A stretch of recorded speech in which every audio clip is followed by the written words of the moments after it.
Yardie Confessions, Episode 13, The Pastor's 11. The church house of cards that crumbled. Y'all ever heard the devil wears a collar? Pastor Marcus Wright, St. Thomas, Jamaica, ran a thriving church while his wife Camille was overseas fundraising. Every single night, different woman at his house for private Bible study, except the only thing getting studied was anatomy.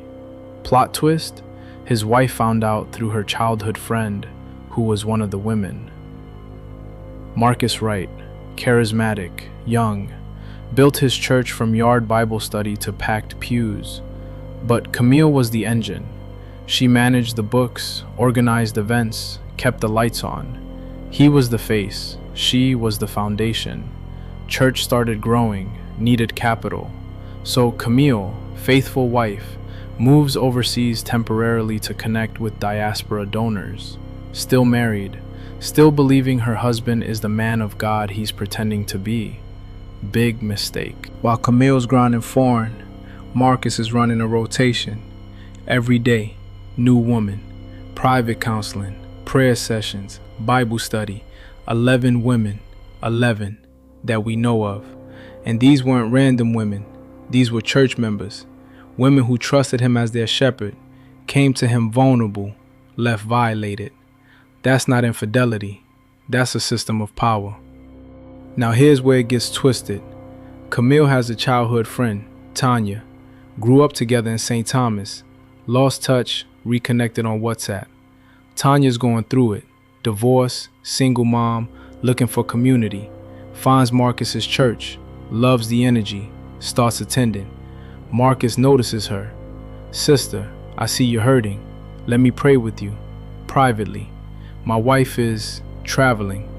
Tanya thinks she found a safe space. Goes to his house. Now she's part of the rotation. Let me stop you right there. This man slept with his wife's childhood friend and didn't even know it. That tells you how many women he was juggling. How indiscriminate. This wasn't about sex. It was about being able to take what he wanted because his collar said he could. Tanya's feeling guilty, confused, calls Camille overseas, pouring her heart out. Tell me something, is the pastor married? He told me he was separated. Camille asked the question you never want to ask. What's the church name?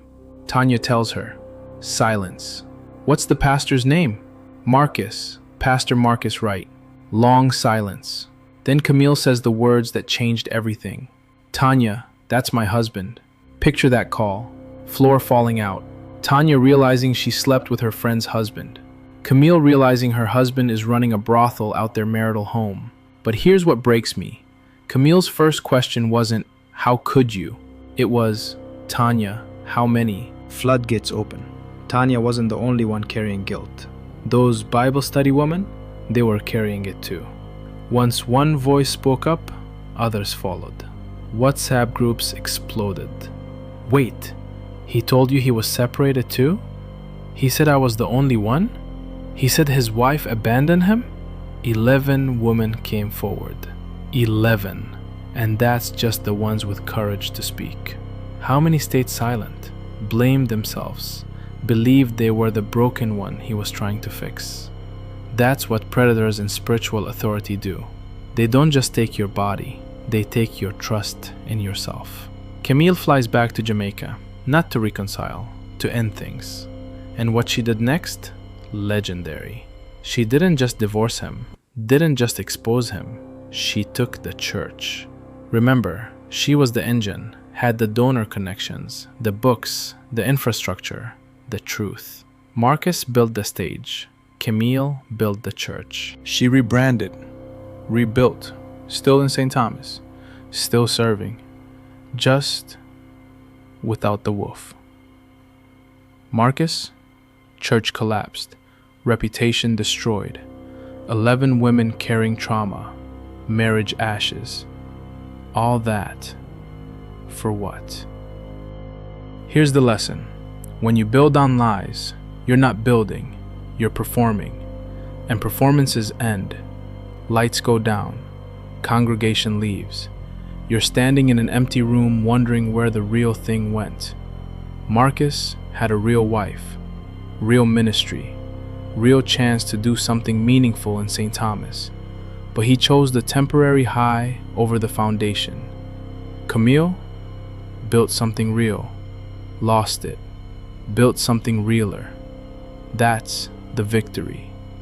As for Marcus, 11 women, a wife, and a church later, still empty. Yardie Confessions, Episode 13, The Pastor's 11. Share this if it hit you. I'm your host. See you in the comments.